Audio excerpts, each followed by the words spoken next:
오늘 말씀은 사도행전 1장 말씀입니다.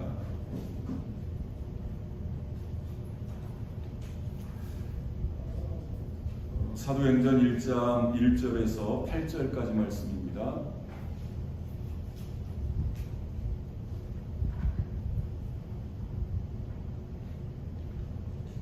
이은정 집사님은 안으로 들어오셔도 괜찮습니다.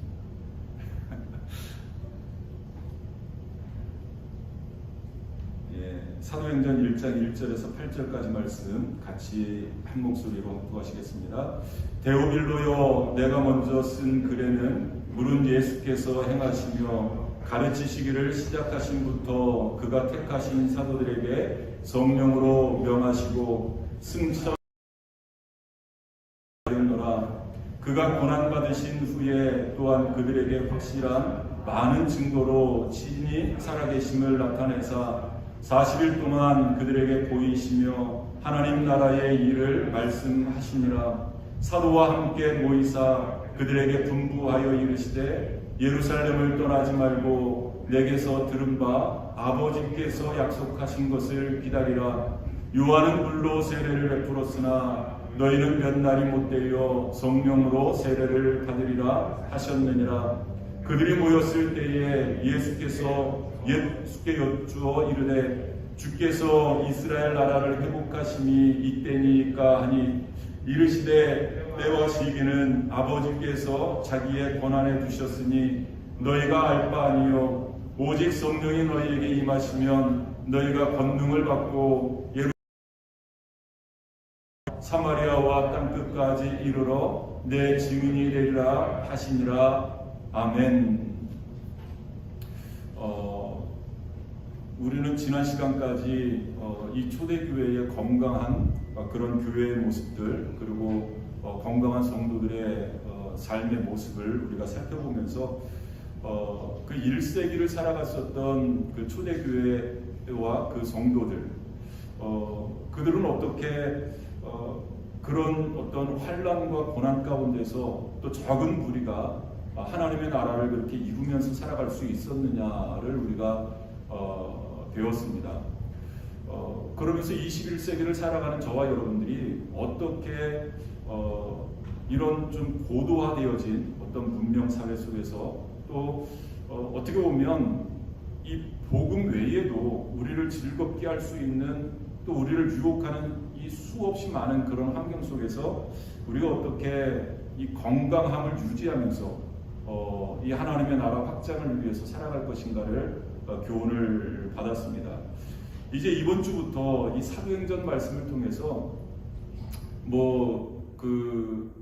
우리가 이제 초대교회의 그 건강한 교회들의 모습들, 그리고 성도들의 모습들을 다시 한번 이 사도행전에서 어떻게 보여주고 있는가를 한번 살펴보기를 원하고요. 특별히 그들이 그렇게 원했었던 이 하나님의 나라 확장을 위해서 이 어떤 삶을 살았는가를 다시 한번 살펴보려고 합니다. 이 사도행전 말씀은 이 누가라는 사람이 기록을 했고요. 이 누가라는 사람은 이 사도행전을 기록하기 전에 이 첫 번째 책인 이 누가복음을 기록했었던 그러한 사람이었습니다. 오늘 본문 말씀에도 그 내용이 등장을 하고 있는데요. 내가 먼저 쓴 글에는, 이것이 바로 누가복음인데요. 거기에서는 예수님께서 어떤 일을 행하셨고 또 어떤 기적을 행하셨고 그리고 무엇을 가르치기 시작하셨는지 뿐만 아니라 예수님이 어떻게 돌아가시게 됐고 또 이 승천하시게 되어졌는지, 그러니까 예수님이 가르치기 시작하신 때부터 승천하신 때까지를 이 누가가 기록했다는 겁니다. 누가복음에. 그리고 이 두 번째 책인 이 사도행전은 그 이후에 예수님이 승천하신 이후에 이 남아있는 제자들이 어떻게 하나님의 나라를 이루어 나가면서 이 삶을 살았는가를 기록하고 있음을 말씀하고 있습니다. 우리가 이미 잘 아는 것처럼 예수님이 십자가에 달려 돌아가셨을 때 이 제자들은 깊은 좌절과 절망에 빠졌습니다. 그래서 많은 제자들이 대부분입니다. 대부분 이 좀 자포자기한 상태에서 좀 그냥 이렇게 좌절하고 절망해 있었던 그러한 제자들의 모습을 우리는 잘 알고 있습니다. 몇몇 제자들은 옛날의 직업을 찾아서 간 제자들도 있었고, 또 몇몇 제자들은 옛 고향으로 이렇게 귀향을 하는 그런 제자들도 있었습니다. 그런데 갑자기 그들에게 좋은 소식이라기보다 놀라운 소식이 그들에게 전해졌습니다. 그것은 바로 예수님이 부활하셨다. 돌아가셨던 예수님이 다시금 살아났다라는 그러한 소식이 그들에게 들려졌습니다. 그래서 뿔뿔이 흩어졌었던 제자들이 또 이 마음의 어떤 좌절감과 절망감으로 낙심해 있었던 그러한 제자들이 다시금 예수님에게 모이기 시작한 겁니다. 자기들의 스승이었었던, 그리고 자기의 삶의 주인이었었던 그 예수님에게 그들이 모인 겁니다. 그리고 오늘 본문의 말씀을 보니까 예수님께서 제자들과 40일 동안, 이 부활하신 이후에 40일 동안 머무시면서 제자들을 또다시 가르치기 시작하셨다라고 말씀을 하고 있습니다. 그런데 놀라운 것은 그 가르침이 무엇이었냐는 거죠. 여러분, 한번 여러분들이 생각해 보시기를 바랍니다. 내 삶이 이제 좀 이렇게 유한하다. 이제 한 달 정도 남았다. 얼마 살 날이 많지 않다. 라는 것을 우리가 알면 우리 자녀들에게 해주고 싶은 말들이 많이 있겠잖아요. 내가 인생을 살면서 가장 우리 자녀들에게 해주고 싶었었던 그 엑기스들, 여러분 그런 것들을 하지 아니겠어요? 이제 40일 후면 제자들을 떠나야 됩니다. 이제 예수님은 하늘나라로 올라가셔야 됩니다. 어떤 말씀을 하셨을까? 그 어떤 말씀, 아마 예수님이 가장 중요하게 생각했었던 그 내용의 말씀 아니겠습니까? 그 내용이 무슨 내용이냐? 오늘 본문 3절 말씀에 보니까 그가 고난받으신 후에 또한 그들에게 확실한 많은 증거로 친히 살아계심을 나타내사 40일 동안 그들에게 보이시며 하나님 나라의 일을 말씀하시니라. 하나님 나라의 일을 말씀하신 겁니다. 예수님이 가장 중요하게 생각했었던, 이제 예수님이 부활하셔서 앞으로 40일 후면 하늘나라로 그 40일 동안 제자들과 함께 머무시면서 제자들에게 가장 중요하게 하고 싶으셨던 말씀이 바로 하나님의 나라의 일이라는 겁니다. 그런 놀라운 것은 이 하나님의 나라의 일은 예수님이 부활하신 후에 승천하시기까지 40일 동안만 말씀하신 것이 아니라 예수님이 사역을 시작하시면서, 이 공생애를 시작하시면서 가장 먼저 하나님의 나라에 대한 일이었습니다. 그만큼 예수님에게는 이 하나님의 나라 일이 중요했다라는 것을 우리가 미루어 짐작해 볼 수 있습니다. 여러분, 마가복음 1장 14절에서 15절 말씀 보면 예수님이 공생애를 시작하시면서 이 갈릴리에서 첫 번째 메시지를 선포하신, 첫 번째 설교하신 내용이 나와 있는데요. 그 설교의 주제가 바로 하나님 나라였습니다. 여러분, 마가복음 1장 14절에서 15절 말씀 한번 보시기를 바랍니다. 요한이 잡힌 후 예수께서 갈릴리에 오셔서 하나님의 복음을 전파하여 이르시되 때가 찼고 하나님의 나라가 가까이 왔으니 회개하고 복음을 믿으라 하시더라 라고 말씀하고 있는 겁니다.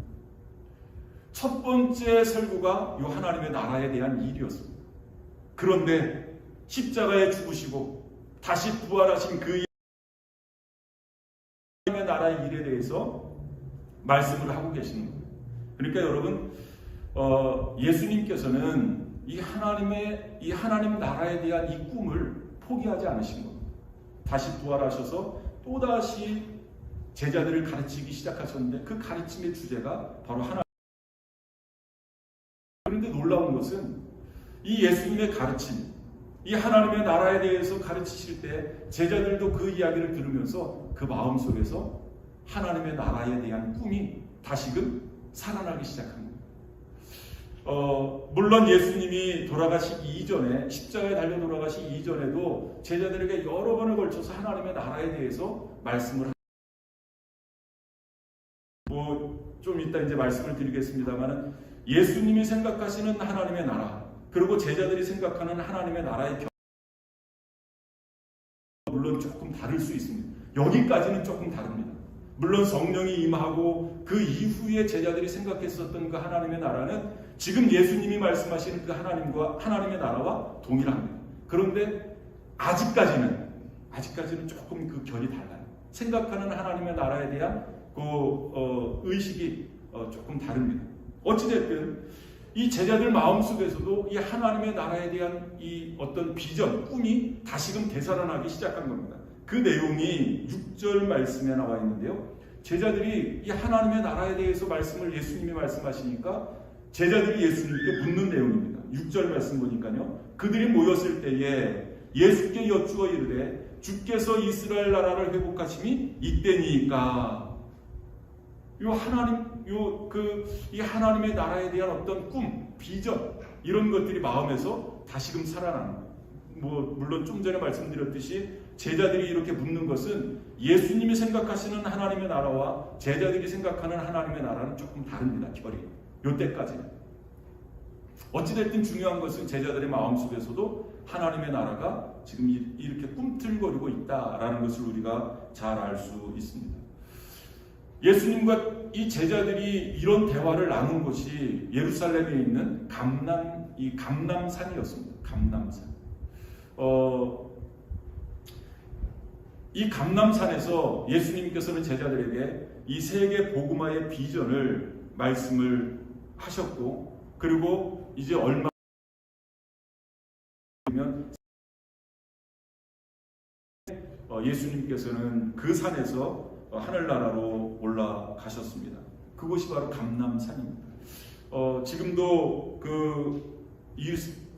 이스라엘 성지순례를 다녀오시는 분들은 빼놓지 않고 가는 그 순례 곳 중에 하나가 바로 이 감람산이라고 해요. 그리고 그 감람산에는 그 예수 승천 기념교회가 세워져 있어서 예수님의 승천을 기념하는 그러한 교회가 세워졌다고 합니다.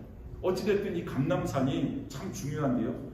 이 제자들의 어떤 하나님의 나라에 대한 그 비전, 그 꿈을 다시금 이렇게 살아나게 하는 곳이 바로 이 감람산이고요. 뿐만 아니라 그 인류 복음화의 아주 위대한 이정, 그것이 바로 있겠습니다. 바로 여기에서 예수님께서 그 유명한 말씀을 하시는 겁니다. 사도행전 1장 8절 말씀. 오직 성령이 너희에게 감람산에서 하시게 되었습니다. 여러분들은 이 말씀의 근거에서 이 하나님의 나라, 그렇게 1세기의 성도들이, 그리고 1세기의 교회들이 그 하나님의 나라를 세우기 위해서 그렇게 이 힘쓰고 애썼는데, 그러므로 해서 건강한 교회, 이 건강한 성도, 이 건강함을 유지할 수 있었는데, 21세기를 살아가는 저와 여러분들은 이 하나님의 나라를 위해서 어떤 수고를 하고 있는가, 어떤 노력을 하고 있는가를 한번 살펴볼 하나님의 나라의 비전을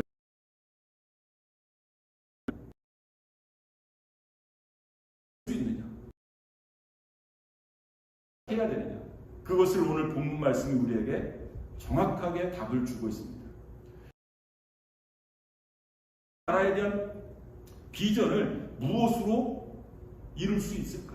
그리고 어떻게 이룰 수 있을까? 그리고 어디에서부터 이 하나님의 나라를 이루어 나가야 되는가에 대한 해답을 오늘 말씀에서 우리에게 해주고 있습니다. 첫 번째는 이 하나님 나라의 비전을 무엇으로 실현할 수 있느냐? 하나님의 나라가 이 땅에 이루어지기를 위해서 우리가 기도하잖아요. 그 하나님의 나라. 여러분, 이 하나님의 나라를 무엇으로 실현할 수 있을까요? 무엇으로? 성경은 복음 전도로 실현할 수 있다. 복음 전도로 실현할 수 있다. 라고 말씀하고 있습니다. 여러분, 서두에도 말씀드렸듯이 이 제자들이 기대했었던 하나님의 나라와 예수님이 말씀하신 그 하나님의 나라는 좀 결이 다릅니다. 제자들은 예수님이 살아계실 때, 예수님을 따라다닐 때에도 이 제자들도 하나님의 나라에 대한 어떤 기대가 있었습니다. 이 제자들은 어떻게 이루려고 했었냐면 정치적으로, 그리고 어떤 사회적 활동을 통해서 하나님의 나라를 이루려고 했습니다. 또 그렇게 해야 하나님의 나라가 이루어지는 줄로 알았습니다.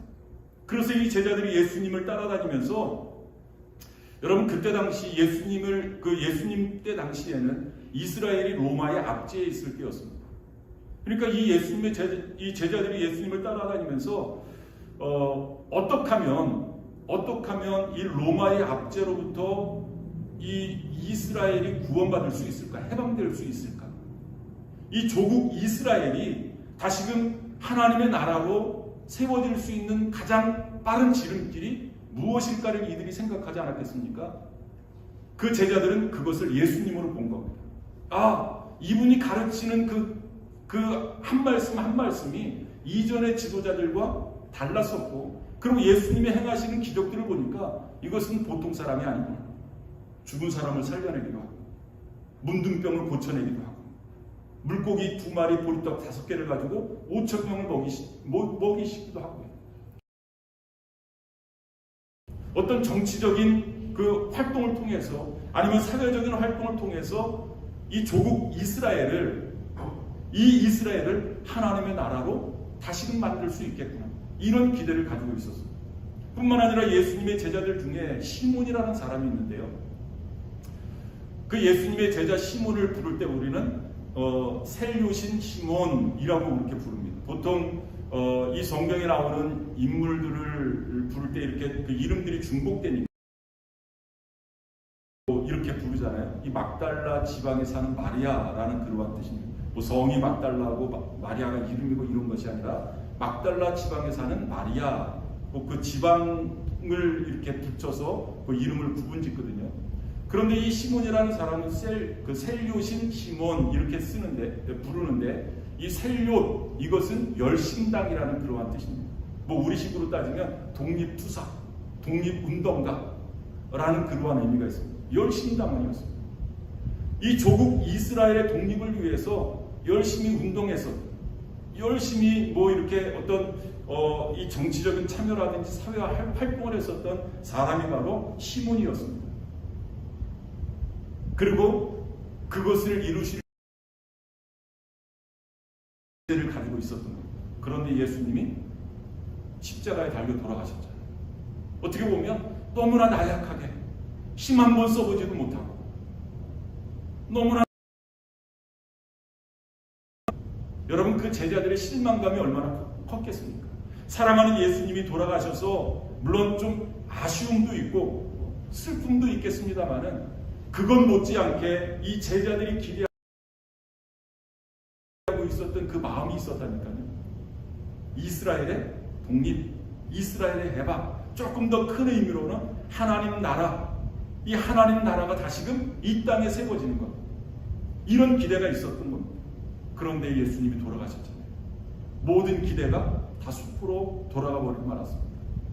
그런데 그런 예수님이 다시금 살아나신 겁니다. 다시금 부활하신 거예요. 그 소식을 제자들이 들은 겁니다. 다시금 그 기대가 살아나기 시작합니다. 야, 이 죽음의 세력도 이기시는 분이시라면, 이 죽음의 권세도 이기시는 분이시라면 로마 제국을 물리치는 것도 가능한 시나리오겠구나. 저는 불가능한 이야기가 아니겠구나. 이런 기대감이 제자들에게 있었던 겁니다. 그래서 제자들이 예수님에게 이런 질문을 한 겁니다. 주께서 이스라엘 나라를 회복하심이 이때, 이제 이스라엘 나라라고 그렇게 이야기를 합니다만, 조금 더 큰 의미로는 하나님의 나라를 회복하심이 이때니까 라는 그러한 의미로 보셔도 되겠습니다. 여러분 지금도 뭐 미국뿐만 아니라 한국 같은 한국 사회도 어떤 이 사회적 활동, 이 정치적 활동을 통해서 하나님의 나라를 이루려고 하는 기독교 지도자들이 굉장히 많습니다. 이 코로나 시대 이 시기에도 많은 그 기독교 지도자들이 선동을 해서 길거리로 나가고 피켓을 들고 왜 태극기를 들고 왜 성조기를 같이 드는지는 모르겠어요. 어찌 됐든 그렇게 해서 어떤 그 사회적인 활동이라든지 정치적인 활동을 통해서 하나님의 나라를 정확하게 모르겠습니다. 정말로 하나님의 나라를 이루려고 그렇게 하는 건지 아니면 이 자기의 어떤 이기심, 자기의 욕심을 채우기 위해서 그러는지는 모르겠습니다만 뭐 하나님만이 아실 일이니까 그런 사람들이 굉장히 많습니다. 여러분, 하나님의 나라는 어떤 사회적인 활동이나 정치적인 활동을 통해서 이루어지는 것이 아니라는 것을 여러분들 꼭 기억하실 수 있기를 바랍니다. 심지어는 그런 사람들이 그렇지 못한 사람들, 그렇지 않은 사람들을 가리켜서 비겁하다라고 판단합니다. 그리고 무책임하다라고 낙인 찍어버립니다.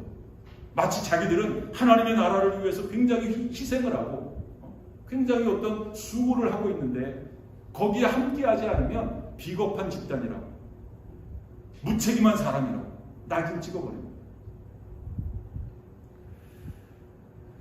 문제는 성공한 사례가 없다는 거예요. 이렇게 해서 하나님의 나라가 이 땅에 뭐 이렇게 세워지고 이런 정치적인 사회적인 활동을 통해서 하나님의 나라가 이 땅에 세워진 적이 없다는 겁니다. 뿐만 아니라 성경도 그 방법이 옳지 않음을 말씀하고 있는 겁니다. 그러면 하나님의 나라는 이 땅에 어떻게 세워질 수 있느냐? 주님의 방법은 뭐냐? 오늘 성경이 그것을 우리에게 말씀하고 있는 겁니다. 뭐라고 말씀하고 있습니까? 예수님께서 제자들에게 뭐라고 말씀하고 있어요? 너희는 내 증인이 되라. 내 증인. 어떤 증인? 복음 증거에 대한 증인이 되라 라고 말씀합니다. 그것이 바로 하나님의 나라를 이루는 방법이다. 이것이 바로 주님의 방법이다 라고 예수님께서 말씀하고 있는 겁니다. 많은 사람들이 착각을 합니다. 이 복음 전도를 통해서 예수님의 증인된 삶을 사는 것은 아주 좀 하찮게 여겨요. 그거 아주 하찮게 여깁니다. 반면에 굉장히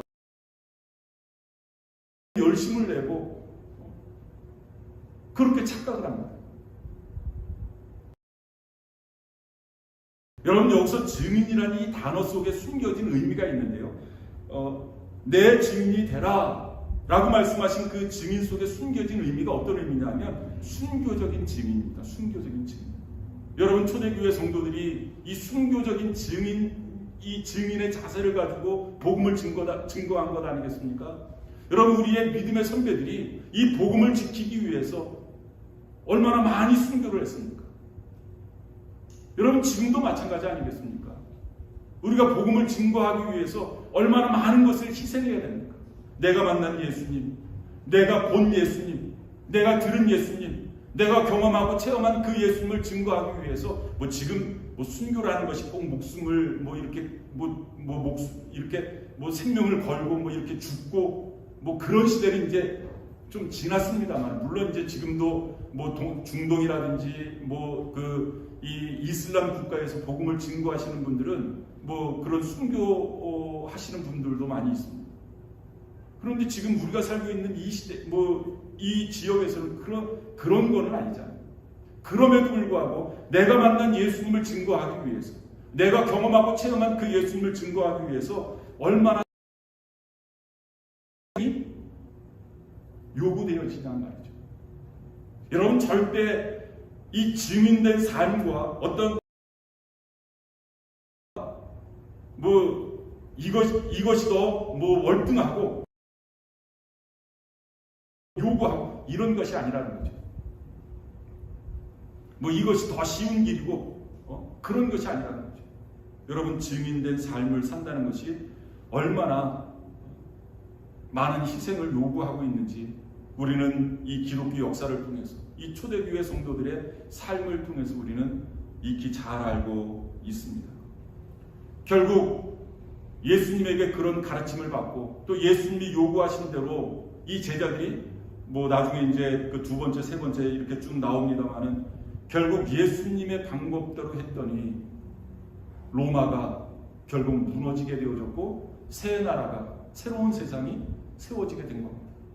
물론 부분적이긴 합니다만은 이스라엘도 이 하나님의 나라가 세워진 겁니다. 어떤 하나님의 나라가 세워진 것이 아니라 놀랍게도 이 위대한 복음의 능력이 하나님의 나라를 세우게 된 줄을 여러분 믿으실 수 있기를 바랍니다. 하나님의 나라는 어떻게 세워질 수 있느냐? 무엇으로 세워질 수 있느냐? 바로 복음 전도. 그 복음 전도에 내가 증인된 삶을 살 때 하나님의 나라는 세워질 수 있다라고 성경이 말씀하고 있고, 두 번째, 이 하나님의 나라의 비전은 어떻게 준비되어질 수 있느냐라는 것을 성경이 우리에게 말씀하고 있는데요. 이 하나님의 나라를 세우기 위해서 어떤 군대를 조직하고 어떤 정치적인 파워, 어떤 맨파워 이런 것들을 준비해서 하나님의 나라를 세우는 것이 아니라, 오늘 성경 본문의 말씀을 보니까 성령의 권능으로 준비되어져야 한다라고 성경이 말씀하고 있습니다. 여러분 오늘 본문 1장 8절 말씀 한번 보시기를 바랍니다. 오직 성령이 너희에게 임하시면 너희가 권능을 받고 라고 말씀하고 있어요. 성령이 너희에게 임하시면 너희가 권능을 받고. 여러분 서두에도 말씀드렸죠. 이때까지만 해도 여전히 제자들은 포기하지 못한 것이 하나 있었습니다. 그 하나님의 나라는 어떤 정치적인 힘으로 아니면 어떤 사회적인 활동으로, 이 물리적인 힘으로 로마의 압제에서 자기들이 해방되어질 수 있다라고 생각한 때였습니다.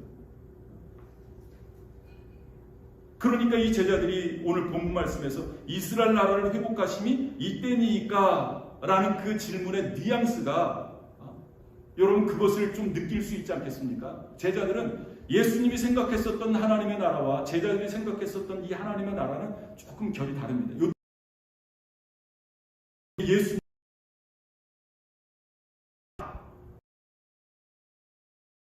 예수님의 파워라면, 이 능력이라면 우리가 이 로마의 압제로부터 좀 다시 해방되어질 수 있지 않을까? 하나님의 나라가 다시금 이 땅에 세워지지 않을까라고 생각을 한 겁니다. 그런데 예수님께서는 하나님의 나라는 그런 것이 아니다. 그런 것이 아니다. 근데 사실은 예수님께서 부활하신 이후에 이 하나님의 나라에 대해서 또다시 말씀하셨습니다마는 이미 그 이전부터 하나님의 나라에 대해서 수도 없이 많이 제자들에게 가르쳐 주셨습니다.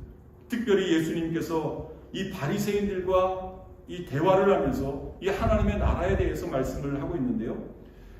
이 하나님의 나라는 그런 방법으로 임하지 않는다는 것을 예수님이 말씀하시는 겁니다. 여러분 누가복음 17장 20절 21절 말씀 한번 보시길 바랍니다. 한번 같이 읽어보겠습니다. 바리새인들이 하나님의 나라가 어느 때에 임하니까 묻거늘 예수께서 대답하여 이르시되 하나님의 나라는 볼 수 있게 임하는 것이 아니요 또 여기 있다 저기 있다도 못하리니 하나님의 나라는 너희 안에 있느니라. 예수님께서 이 하나님의 나라에 대해서 말씀을 하시는데, 이 하나님의 나라는 여기 있다 저기 있다, 이스라엘 땅에 있다, 한국 땅에 있다, 이런 것이 아니라는 거죠. 어디에 있다고요? 하나님의 나라는 너희 안에 있다. 하나님의 나라는 인간의 내면에서부터 시작되어지는 마음의 나라인 것을 예수님이 말씀하고 있는 겁니다. 그리고 그 비밀은 바로 성령이 임하실 때 하나님의 나라가 이루어질 수 있다. 이것을 말씀하고 있습니다. 여러분, 이 예수님이 말씀하시는 이 하나님의 나라와 제자들이 생각하는 이 하나님의 나라의 차이가 얼마나 큰지를 우리가 알 수 있잖아요. 하나님의 나라는 여기 있다 저기 있다 할 것이 아니라 바로 내 마음속에 있는 것이다. 어떤 너의 마음속에 있느냐면 성령이 임하신 너의 마음이라는 거죠. 성령이 임하신 너의 마음. 여기에 비밀이 있는 겁니다. 여기에 하나님 나라의 비밀이 있는 겁니다. 그래서 본문 4절 말씀을 보면 말씀하시는 거예요. 사도와 함께 모이사 그들에게 분부하여 이르시되 예루살렘을 떠나지 말고 내게서 들은 바 아버지께서 약속하신 것을 기다리라 라고 말씀하시네요. 아버지께서 약속하신 것을 기다리라. 여러분, 사도행전은 누가 기록을 했다고 했습니까? 누가라는 사람이 기도를 했습니다. 누가. 그런데 누가라는 사람은 이 사도행전을 기록하기 전에 이 누가복음을 먼저 썼습니다. 그 누가복음에 보면 이 아버지께서 약속하신 것을 이 누가가 이야기해요. 여러분 누가복음 24장 47절에서 49절 말씀 보면 또 그의 이름으로 죄사함을 받게 하는 회개가 예루살렘에서 시작하여 모든 족속에게 전파될 것이 기록되었으니 너희는 이 모든 일의 증인이라. 볼지어다 내가 아버지께서 약속하신 것을 너희에게 보이리니 너희는 위로부터 능력으로 입혀질 때까지 이 성에 머물라 하신다. 여러분 이 사도행전 말씀에서 예수님이 하셨던 말씀과 동일한 내용 아니겠습니까? 아버지께서 약속하신 것을 받을 때까지 너희는 예루살렘을 떠나지 말아라 라고 말씀하고 있습니다. 그러면 그 아버지께서 약속하신 것이 뭐냐는 거죠. 그것을 사도행전 1장 8절에서는 바로 성령의 능력이다. 바로 성령이다 라고 말씀을 하고 있는 겁니다. 그러면 다시 한번 묻겠습니다. 우리가 이 하나님의 나라가 이 땅에 오게 하기 위해서 우리는 어떻게 준비를 해야 되느냐? 무엇을 준비를 해야 되느냐? 제자들이 생각했었던 것처럼 어떤 물리적인 힘을 가지고 이 로마를 무너뜨리기 위해서 어떤 군대를 조성해야 되느냐? 어떤 사람들을 끌어모아서 맨파워를 키울 것인가? 이렇게 해서 하나님의 나라를 이 땅에 이루어야 되냐? 아니라는 거죠. 예수님의 말씀은 그렇게 하나님의 나라는 이 땅에 임하는 것이 아니라는 겁니다. 어떻게 하나님의 나라가 이 땅에 임할 수 있느냐? 바로 성령의 능력이 너희 마음속에 임하면 한 사람 한 사람이 이 성령의 능력에 감동이 되어지면 그 사람들을 통해서 하나님의 나라가 이 땅에 이루어진다는 겁니다.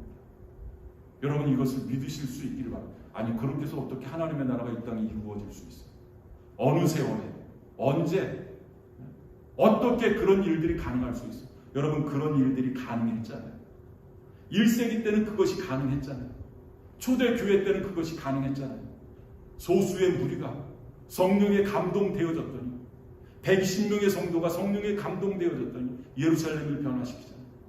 이스라엘 땅을 변화시키잖아요. 로마를 변화시키잖아요. 여러분 많은 무리가 로마를 변화시킨 것이 아닙니다. 어떤 이 군사의 힘이 어떤 정치적인 파워가 로마를 몰락시키고 새 나라를 이룬 것이 아닙니다. 성령에 감동되어진 몇 명이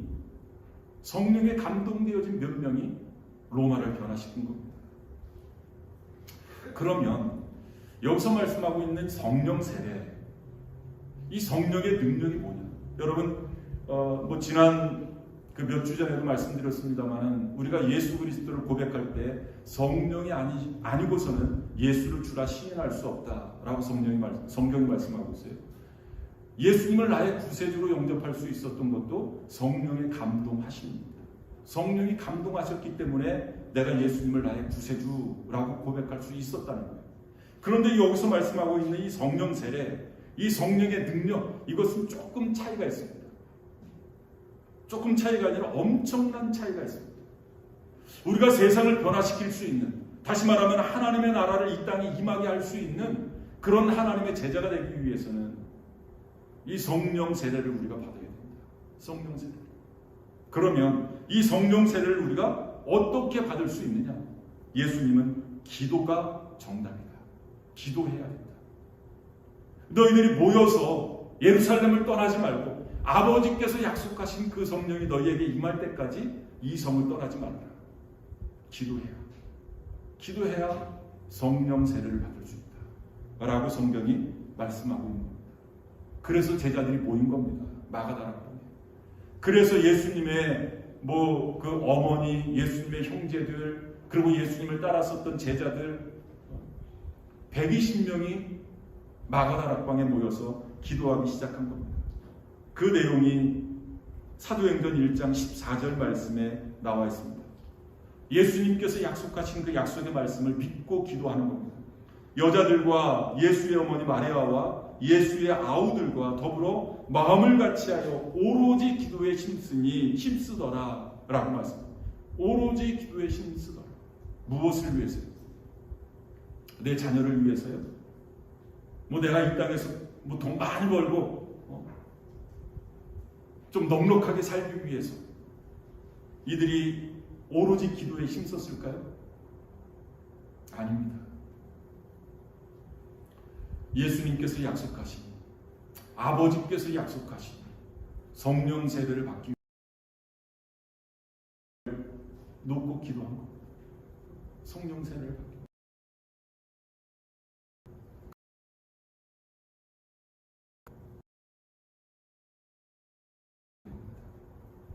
여러분, 세상의 왕들이, 어떤 권력가가, 어떤 정치가가 세상을 변화시키는 주역이 아니었습니다. 성령 세례를 받은 120명의 성도들, 성령 세례를 받은 소수의 무리들이 세상을 변화시키는 주역이 되어진 겁니다. 여러분, 바라기는 우리 샘솟는 교회 성도들, 우리가 뭐를 할 수 있겠어요? 여러분, 그렇죠. 우리는 뭐를 할 수 없는 연약한 존재들입니다. 나약한 존재들입니다. 그러나 중요한 것은 성령이 내게 임하시면, 아버지께서 약속하신 그 성령이 내게 임하시면 달라진다는 거죠. 문제는 틀려진다는 거죠. 세상을 변화시킬 수 있는 주역이 되어질 수 있다 라는 것을 여러분 꼭 기억하실 수 있기를 바랍니다. 이 하나님 나라의 비전은 어떻게 준비되어질 수 있느냐? 기도를 통해서 성령 세례를 받을 때 준비되어질 수 있다 라고 성경이 말씀하고 있고요. 마지막 세 번째로 하나님 나라의 비전은 어디에서부터 실현되어져야 되느냐? 성경은 오늘 이렇게 말씀하고 있습니다. 예루살렘과 온 유대와 사마리아와 땅끝까지 이르러 내 증인이 되리라 하시니라. 예루살렘에서부터 시작되어져야 된다. 예루살렘에서. 그러면 이 예루살렘은 어디일까? 예루살렘. 내가 있는 곳입니다. 내가 있는 곳. 물론 유대 땅도 중요하고 사마리아도 중요하고 땅끝도 중요합니다. 여러분, 우리가 꼭 기억해야 될 것은, 이것은 어떤 순서를 이야기하는 것이 아닙니다. 꼭 예루살렘이 완전히 복음화되어져야 유대 땅으로 갈 수 있고, 또 유대 땅이 완전히 복음화되어져야 사마리아로 갈 수 있고, 또 땅끝까지 이렇게 가고, 그런 것이 아니라 내가 예루살렘, 사마리아도 땅끝도 생각할 수 있는 겁니다. 먼저 그럼에도 불구하고 중요한 것은 내 주변, 내 있는 가정, 내가 일하는 일터, 직장, 여기가 바로 예루살렘입니다. 여기가 바로 예루살렘. 이 예루살렘에서부터 하나님의 나라가 시작되어져야 됩니다. 여러분, 그렇잖아요. 한 번에 일시에 온 세상이 그냥 확 뒤집어져가지고 세상이 변하면 얼마나 좋겠어요. 그러나 그렇지 않아요. 세상이 변화되어지려면 한 마을에서부터, 작은 한 마을에서부터 변화가 일어나기 시작해야 세상이 변할 수 있는 겁니다. 변화되어지기 위해서는 내 곁에 있는 한 사람이 변화되어져야 인류가 변화되어질 수 있는 겁니다. 그 내 곁에 있는 한 사람, 내가 속해 있는 그 마을, 거기가 바로 예루살렘입니다. 거기가 바로 예루살렘입니다. 여러분, 그 예루살렘에서 여러분들이 증인된 삶을 살아가실 수 있기를 바랍니다. 그러기 위해서는 먼저 성령 충만하셔야 됩니다. 성령 세례를 받으셔야 됩니다. 성령 세례를 받기 위해서는 여러분들이 오로지 기도에 힘쓰더라. 오로지 기도하셔야 됩니다. 그럴 때 성령 세례가 나에게 임하는 것입니다. 그래야 내가 예수님의 복음 증인이 될 수 있는 겁니다. 그리고 그렇게 복음 증인이 돼서 예루살렘에서부터, 가정에서, 직장에서, 학교에서, 또 내 동네에서 복음을 증거할 때 하나님의 나라가 임할 수 있는 겁니다.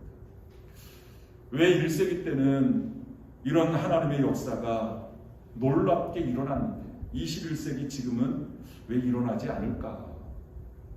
복음의 능력이 좀 약화되어진 것이 아닐까?